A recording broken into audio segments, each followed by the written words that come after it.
Detect, delete, এবারে deport, এই আইন আজ থেকে কার্যকর হলো। অবৈধ অনুপ্রবেশকারী বাংলাদেশি এবং রোহিঙ্গাদেরকে এখানে আটক করা হবে। আসামের মতো মডেলের মতোই ওখানে যেমন ডিটেনশন ক্যাম্প হয়েছে, ঠিক এইরকম এই মডেলটা শুরু হচ্ছে হোল্ডিং সেন্টার দিয়ে। সীমান্তবর্তী জেলাগুলোতে একটা উদ্বেগ তৈরি হয়েছে। এই হোল্ডিং সেন্টারের যে ব্যবস্থা আছে সেটা চরম অব্যবস্থা। নিজের দেশে নাগরিকত্ব প্রমাণের ক্ষেত্রে ঝুঁকি অনেকটাই বেড়ে যাবে।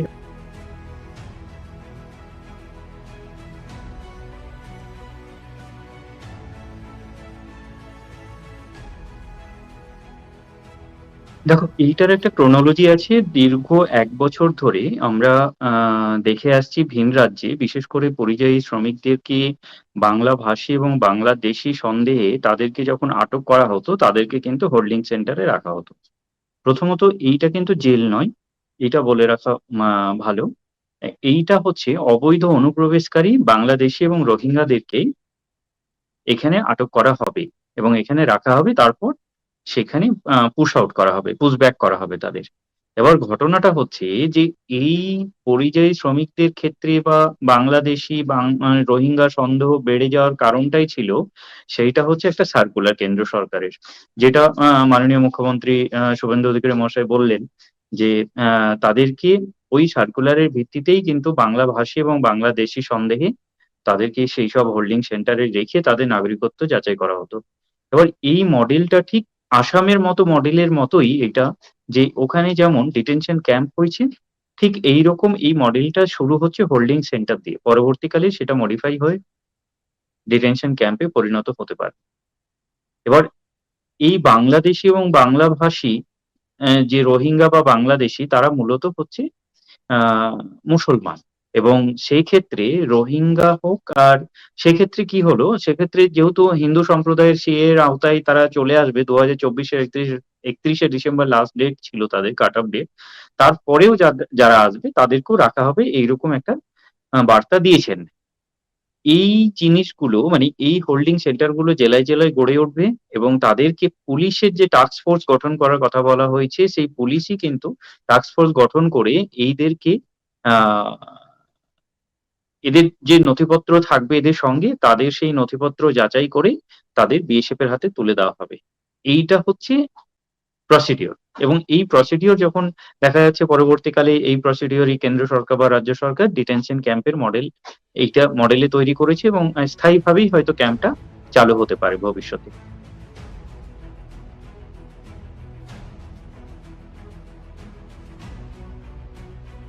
হ্যাঁ, যেহেতু সীমান্তবর্তী জেলাগুলোতে একটা উদ্বেগ তৈরি হয়েছে এই নোটিফিকেশনের পর থেকে, যে জেলায় জেলায় যে ডিটেনশন ক্যাম্প তৈরি হবে সেই ডিটেনশন ক্যাম্পে তাদেরকে পুলিশ নিয়ে যাবে এবং হোল্ড করে রাখার পর তাদের পুশ আউট করবে। আমরা দেখে এলাম গত ১ বছর ধরে ভারতের ভিন রাজ্যে মানে ভারতের অন্যান্য রাজ্য যেখানে এই হোল্ডিং সেন্টার গুলো তৈরি করা হয়েছিল, এগুলো নতুন কোনো ইনফ্রাস্ট্রাকচারে তৈরি করা হচ্ছে না। এইটা কি হচ্ছে, পুরোনো কোনো বিল্ডিং বা সরকারের অব্যবহৃত যেগুলো ব্যবহার করা হয় না, সেইসব বিল্ডিং গুলোকেই কিন্তু তারা ১ম এ হোল্ডিং সেন্টার হিসাবে নির্বাচন করেছিল ভিন রাজ্যে। এক্ষেত্রে আমরা দেখতে পেলাম যে মেক্সিমামই যেসব পশ্চিম বাংলার বাসিন্দা পরিযায়ী শ্রমিক তাদেরকে ধরেছিল, তারা অধিকাংশই ছিল আ পশ্চিম বাংলার বাসিন্দা। বাংলাদেশী সন্দেহে যাদেরকে ধরেছিল তারা নথি যাচাইয়ের পর তাদেরকে ছেড়ে দেওয়া হয়। এর মধ্যেও কি হয়েছিল, অ ও বাংলাদেশে পুশ আউট করা হয়েছিল। তারা ভারতীয় নাগরিক হওয়া সত্ত্বেও। এই আশঙ্কা তো থেকেই যাচ্ছে যে ভারতীয় নাগরিক হওয়া সত্ত্বেও তাদের বাংলাদেশে পুশ আউট করা হয়েছিল এবং তাদেরকে সুপ্রিম কোর্টের নির্দেশে এবং কেন্দ্র সরকার বলেছে তাদেরকে ফিরিয়ে আনার বিষয়ে। এবার এক্ষেত্রে কি দেখা গেল যে যারা এখানকার বাসিন্দা তাদের বৈধ নাগরিকত্ব থাকা সত্ত্বেও তাদেরকে পাঠিয়ে দিচ্ছে। তাহলে এ রাজ্যে তো সেই আতঙ্ক এবং সেই তাড়া করে বেড়াচ্ছে এই মানুষগুলোকেই, যে আমাদেরও হয়তো তুলে নিয়ে গিয়ে এরকম বাংলাদেশে পাঠিয়ে দেবে। কারণ আমরা দেখেছি উত্তর চব্বিশ পরগনার এক দম্পতি ফয়জার মন্ডল ও তার স্ত্রী তার ৫ বছরের বাচ্চাকে এখানে রেখে তাদেরকে হোল্ডিং সেন্টারে রাখা হয়েছিল এবং তার ৩ দিন পর তাদের বাংলাদেশে পাঠিয়ে দেওয়া হয়েছিল। পরবর্তীকালে তাদেরকে নিয়ে আসা হয় ফ্ল্যাগ মিটিং এর মাধ্যমে বিএসএফ এবং বিজিবি। তারপরে আমরা দেখলাম বীরভূমের সোনালী খাতুন তার অন্তঃসত্ত্বা, তাদেরকেও পাঠিয়ে দেওয়া হয়েছিল। সুইটি বেবিরা এখনো বাংলাদেশে আছে। এইরকম অজস্র উদাহরণ আছে। এই যে সাধারণ ভারতীয় নাগরিক হওয়া সত্ত্বেও তাদেরকে এই বাংলাদেশি সন্দেহে এই সার্কুলারটার যে সিস্টেম, এই সার্কুলারটাকে সামনে রেখেও তাদেরকে কিন্তু বাংলাদেশে পাঠানো হয়েছিল। ফলে আহ, একটা ভয়, একটা আতঙ্ক, একটা উদ্বেগ তৈরি হয়েছে এই রাজ্যের মানুষের ক্ষেত্রে, সাধারণ মানুষ, বিশেষ করে সংখ্যালঘু সম্প্রদায়ের ক্ষেত্রে।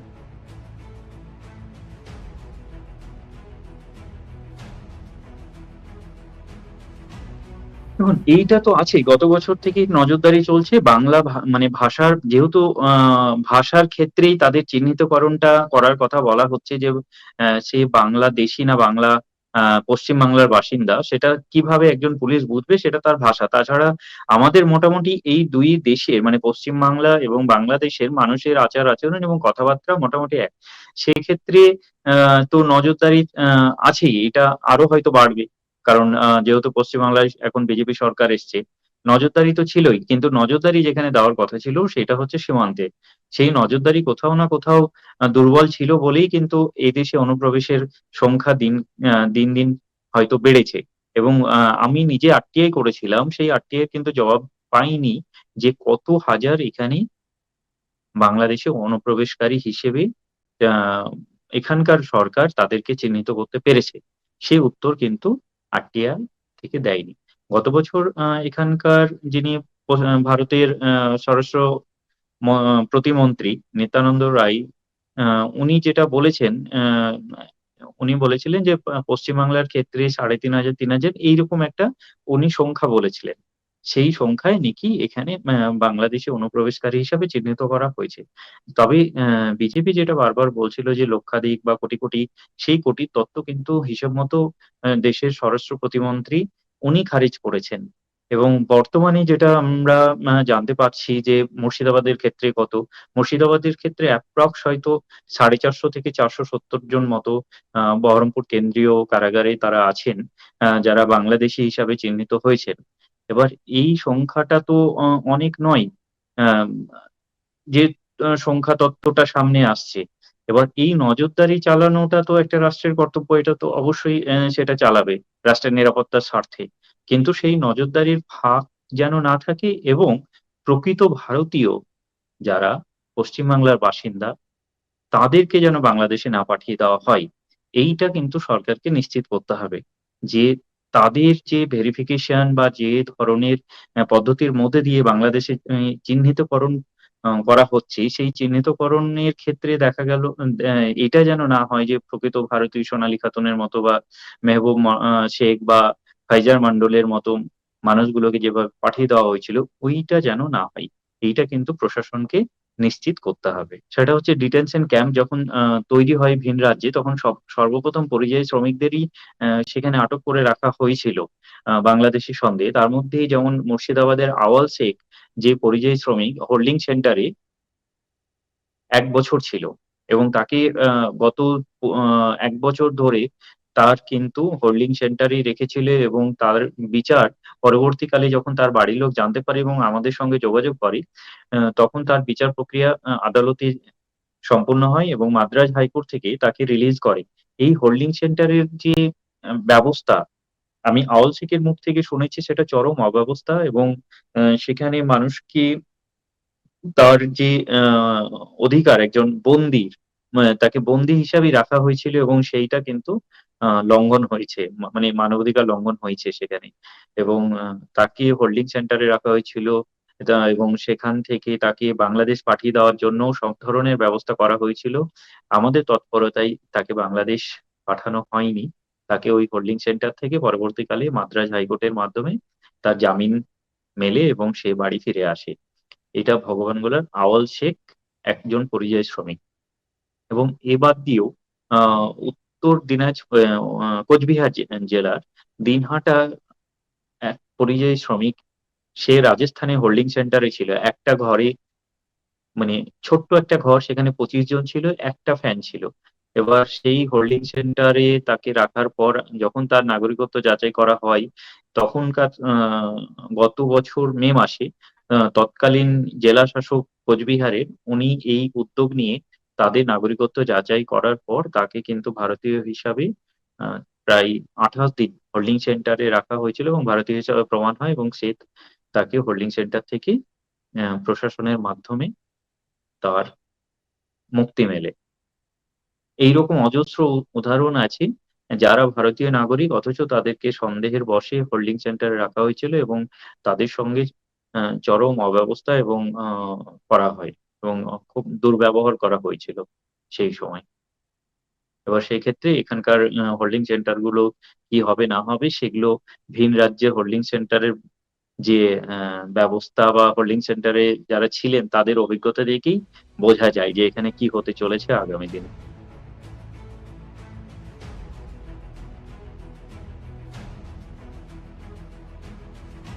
২৭ লক্ষ ডিলিটেড ভোটার তার একটা বড় অংশই কিন্তু মুর্শিদাবাদ, মালদা মানুষ ভোটার, তারা বৈধ ভোটার এখানকার।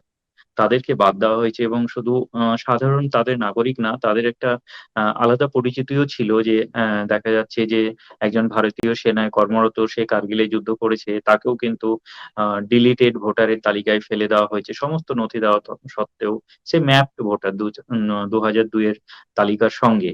বা আরো যারা আছেন অনেক শিক্ষক, শিক্ষিকা থেকে শুরু করে প্রত্যেকেই সরকারি কর্মচারী, সাধারণ মানুষ বাদ দিয়েও এদেরকেও কিন্তু সন্দেহের তালিকায় ফেলে দেওয়া হয়েছে। এই ডিলিটেড ভোটার গুলো যদি পরবর্তীকালে ট্রাইব্যুনালের যা পরিস্থিতি এবং ট্রাইব্যুনালের কাজের যা গতি, তাতে পরবর্তীকালে এদের জীবনে হয়তো আ নাগরিকত্ব, নিজের দেশে নাগরিকত্ব প্রমাণের ক্ষেত্রে ঝুঁকি অনেকটাই বেড়ে যাবে এবং সেইটা অনেকটাই তাদেরকে হয়তো হয়রানির শিকার হতে মানে হতে হবে। হয়রানির শিকার অনেকটাই তাদের হতে হবে।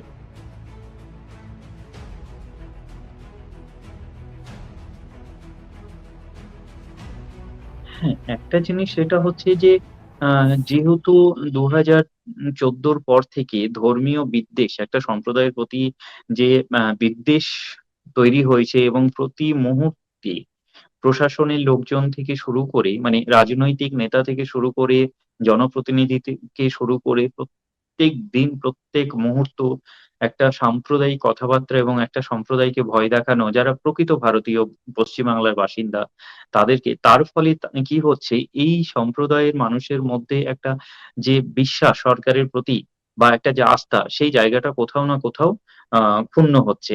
ফলে যে এই ভয় দেখানোর যে রাজনীতি শুরু হয়েছে একটা সম্প্রদায়কে ভয় দেখানোর রাজনীতি, সেইটা আমি বলব যে সেটা বন্ধ হওয়া উচিত। কারণ ভারতীয় সংবিধান অনুসারে আইন যেটা আছে সেটা আইনের মতো চলবে। এটা যেমন ঠিক, তেমনি একটা পক্ষ আইনের মতো চলবে আর আরেকটা পক্ষ সেই আইনকে বুড়ো আঙ্গুল দেখিয়ে একটা সম্প্রদায়কে বারবার ভয় দেখাবে, উস্কানি দেবে, সেটা তো হতে পারে না।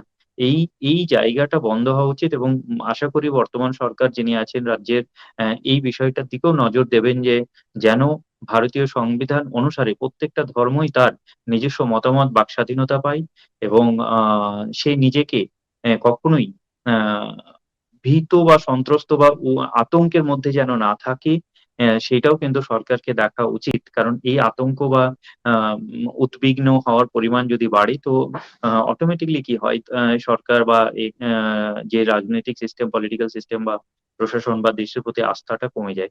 এবার সেই জায়গাটা কিন্তু নিশ্চিত করতে হবে এই বর্তমান রাজ্য সরকারকে।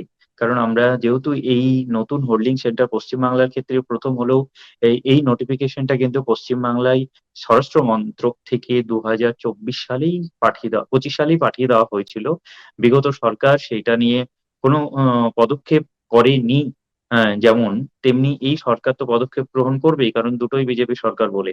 এবার আমরা যেটা দেখলাম ভিন রাজ্যে এত মানুষকে হেনস্থা করা হয়েছে এই নোটিফিকেশনটাকে সামনে রেখে এবং তাতেই কিন্তু আ ভয়ের পরিবেশ তৈরি হয়েছে এবং যে ধরনের নজরদারি চালানো উচিত যে ম্যা সেটা প্রশাসন এমন নজরদারি যেন না চালায় যেটা তার মানবাধিকার লঙ্ঘন হয় বা সে একজন প্রকৃত ভারতীয় নাগরিকের বা একজন আ এখানকার যারা বাসিন্দা বাংলাভাষী পশ্চিম বাংলার বাসিন্দা তাদের মধ্যে যেন ভয় না তৈরি হয় বা তাদের যে সে ভারতীয় কিনা সেইটা প্রমাণ করার জন্য আ তাকে সুযোগ দেওয়া থেকে শুরু করে এবং তার নাগরিকত্ব রক্ষা করার দায়িত্ব কিন্তু এই সরকারকে নিশ্চিত করতে হবে। 5-এ পা দিল ইনস্ক্রিপ্ট। এই 5 বছরে আমরা আমাদের সাধ্যমতো শ্রম, নিষ্ঠা এবং সাহসে ভর করে চালিয়ে গেছি আমাদের সাংবাদিকতা। এক্সিট পোলের মিথ্যাচার ফাঁস করেছি আমরা। গিগ শ্রমিক, পরিযায়ী শ্রমিকদের কথা বারবার তুলে ধরেছি আমরা। প্যালেস্টাইন, বাংলাদেশ নিয়ে কথা বলেছি আমরা।